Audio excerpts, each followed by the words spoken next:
TMC যদি নেতা হয় না, সে কোন তার বাপ বলে কোনোদিন মরবে না। 100 বছর হলো, 20 বছর ধরে তার নাম দিয়েছে, প্রত্যেকবার সে ভোট দিয়েছে। আমাদের একজন কর্মী আমাকে বললো, জানেন দিলীপ দা, সেদিন আমার পিসি খুব কষ্ট পেয়েছে, পিসি মশাইয়ের কথা মনে এলো, 5-6 বছর আগে মারা গেছে, তোর পিসিটা মরে গেল সময় হেনতেন। তো আমি আর কি সান্ত্বনা দেবো পিসিকে? বললাম, তুমি দুঃখ পেও না, ভোট আসছে তো, ভোটের দিন তুমি বুথের সামনে দাঁড়াবে, পিসি মশাই দেখা পাবে। বলে কি বলিস? বলে হ্যাঁ, ভোট দিতে আসছে। পিসি মশাই মরেও প্রত্যেকবার ভোট দেয়, আর টিএমসি নেতাদের মা বাপরা কোনোদিন মরে না, ভোট দিয়েই যায়, দিয়েই যায়। এবার সেটা ছাটাই হবে। আর যখন আমরা বলেছিলাম 1-1.5 কোটি মানুষ ভুয়ো ভোটার বাদ যাবে, চেঁচাচ্ছেন দিদিমণিরা। তার ভাইরা কি বলেছিল? যে ভোটার বাদ দেবে বিহারে তার হাত কেটে দেবো। কজনের হাত কেটেছে? 1 বছর চুলো কাটতে পারে না। কি বলছে না? বিজেপি লোকেদের গাছে বেঁধে দেবো। কাকে বেঁধেছ? কিচ্ছু করতে পারবে না, হাঁটি বাঁধতে পারবে না। তোরা কেউ কেউ বলেছিল কি রক্তগঙ্গা বইয়ে দেবো। কি রক্তগঙ্গা বইবে? চোখে জল বইছে এখন। যে 58 লক্ষ বাদ গেছে, আপনি হাড় বাজার বেরিয়ে গেছে, কিচ্ছু করতে পারেনি চোখের সামনে। মৃত ভোটার তো গেছে, অন্য জায়গায় চলে গেছে। যারা ঢুকে পড়েছিল তারও ভোটারের ফর্ম নিতে আসেনি, ফর্ম নিলে জমা দেয়নি। 58 লক্ষ বাদ গেছে।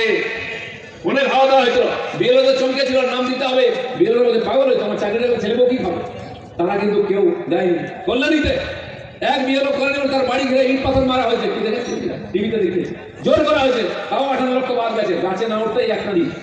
দিদি বুঝতে পেরেছেন সময় খারাপ, আরো 10-20-50 লক্ষ বাদ যায়, 1 কোটি হলে তো গেল, বিজেপি নিচে চলে যাবে। যে লিডটা পেয়েছে সবই বুথের ভোটার। তাই দিদিমণি কলকাতা থেকে হাঁটাহাঁটি করে দার্জিলিং গিয়ে চিন্তা করছেন, এই করবো তাই করবো, সুপ্রিম কোর্টে চলে যাচ্ছেন। খেলার নাম বাবাজি, ভাইপো তো তা না, দিল্লি পর্যন্ত চিৎকার করছেন আর রাস্তায় গড়াগড়ি দিচ্ছেন, এটা করতে দেবো না, ওটা করতে দেবো না। শেষে দেখুন কেউ শুনছে না। এখানে এসে যদি জানেন, ইলেকশন কমিশন আমাকে আঙুল দেখিয়েছে, তুমি সকাল বিকাল আমাদের কাঁচকলা দেখাবে, আর তোমাকে আঙুল দেখিয়ে খুব কষ্ট হয়েছে, তার জন্য সভা করে বেড়াচ্ছে। এই দুজন যুব নেতা ভারতবর্ষে সর্বনাশ করলো। একজন তো যুবক থেকে গেল, বিয়ে হল না, পিএম হল না, দাড়ি পেকে গেল, যাত্রা করছে ইলেকশন গুজরাটে, কেরলে গিয়ে যাত্রা করে বলুন কংগ্রেসের কি হবে, মাটি জমা হয়ে গেছে। আর একজন এখন বেরিয়ে পড়েছেন, সাবালক কত কাটিয়ে রাস্তায় নেমেছেন, এবার নাকি উল্টে দেবেন, পাল্টে দেবেন। কি করবেন সেটা বাংলার মানুষ জানে। তাই এসআইআরই আমরা বুঝেছি, দিদিমণির যে ভবানীপুর থেকে যেতেন, সেখানে 44,500 নাম বাদ গেছে। উনি কত ভোটে যেতেন? কেন যেতেন আমরা জানলাম। যে নন্দীগ্রামে গেলেন, ওখানকার লোক কানুনে বাড়ি পাঠিয়ে দিল, ওখানে মাত্র 10,000 মৃত ভোটার ছিল, জিততে পারলেন না। ভুয়ো ভোটাররা জিততে পারেন। তার খুব প্রিয় ভাই মেয়র ববি হাকিম, তার এলাকায় 66,000 বেরিয়েছে ভুয়ো ভোটার। বুঝতে পারো তার আদরে 20-25-30% ভুয়ো ভোটার আছে। এই যে 3 বার জিতেছে টিএমসি, পুরোটা ভুয়ো ভোটারের ভোটে জিতে। সিপিএম তাই করতো। এবারে এসআইআর গুরুত্বপূর্ণ। ইলেকশন কমিশন বলছে একটা নামও ভোট উঠতে দেবো না, আর অরিজিনাল ভোটারকে বাদ দেবো না। গামছার মতো নেড়াচ্ছে আর টিএমসির লোকের চোখ থেকে জল পড়ছে। একটাও থাকবে না, জেনে রাখুন। আপনার খালি লাইন দাঁড়িয়ে ভোটটা দিন। আপনারা অনেকে জিজ্ঞেস করেন আমাকে, দিলীপ দা আমরা করতে পারি বিজেপিকে ভোট দিই, আপনারা জিততে পারেন না। আমি হ্যাঁ হ্যাঁ, এবার দিন দিতে যাবো। বলছে ভোটটা যায় কোথায়? ভোট যায় না কোথাও, ভোটটা বিজেপিতে যায়। তাই 2,40,00,000 2,38,00,000 ভোট আমরা বারে বারে পেয়েছি। তারপরেও এই যে 50-60 লক্ষ ভোট বেশি, সেটা হচ্ছে ওই 1 কোটি ভুতুড়ে ভোটার থেকে ভোটটা পড়ে যায়, তাই আমরা জিতেও হেরে যাই। এবারে কিন্তু তা হবে না। দরকার হলে কেন্দ্রীয় বাহিনী ভোটের রুমের মধ্যে থাকবে, বুথের ভিতরে থাকবে, ভুয়ো ভোটার ঢুকবে না, ফলস ভোট চলবে না। আমি যখন বলতে আরম্ভ করেছি, মাস্টারমশাই ফোন করেছেন, দিদি আপনি ঠিক বলেছেন, বুথের মধ্যে সেন্ট্রাল ফোর্স রাখুন, নাহলে আমাদের কানের কাছে বন্দুক ঠেকিয়ে বলে 50টা ছাপ্পা ভোট মারবো, মাস্টারমশাই নড়বেন না কিন্তু, চলে গেলে বাবা বলার সময় পাবেন না। তাকে বসিয়ে রেখে, বন্দুকে ঠেকিয়ে রেখে আর ছাপ্পা ভোট মারছে, 50 থেকে 100টা ভোট এক একটা বুথে পড়ে। ভাবুন 250টা যে বুথ হয় একটা বিধানসভায়, কত ভোট পড়লো? ওটাই তো লিড আছে, বাকি আমাদের যে পিছিয়ে আছে টিএমসি।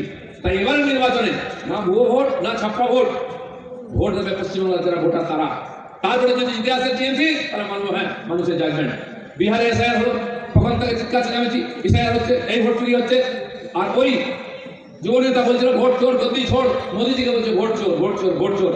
যখন ভোটের রেজাল্ট বেরোলো, মানুষ এমন ধুইয়েছে না, কংগ্রেসকে দূরবীন দিয়ে খুঁজতে হচ্ছে বিহারে।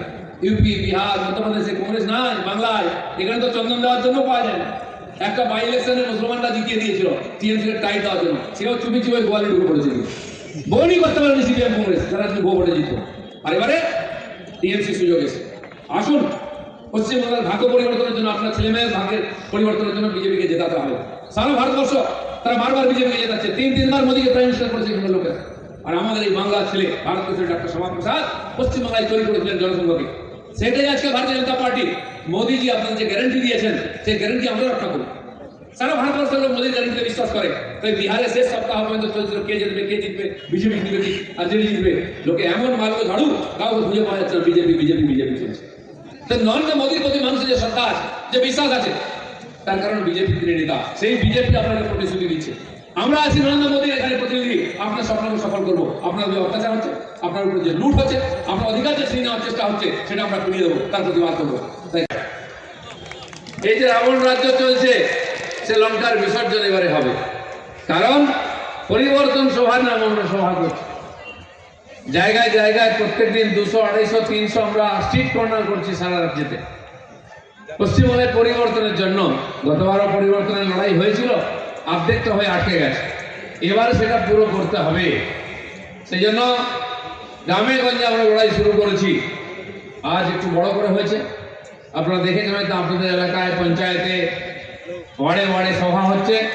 কিন্তু মাননীয় রাজ্য সভাপতি যেহেতু প্রথমবার আমাদের জেলায় আসছেন, তাই আমরা সবাইকে ডেকেছি, সব কর্মীরা এখানে উপস্থিত আছে। পরিবর্তন তো এমনিতেই হবে, পরিবর্তন যুগের নিয়ম, কিন্তু আমরা একটু তাড়াতাড়ি চাইছি। আপনারা অনেকে বলতে পারেন, হ্যাঁ আপনার মধ্যে আর বাইরে থাকতে ভালো লাগছে না, মন্ত্রী হতে চাইছেন।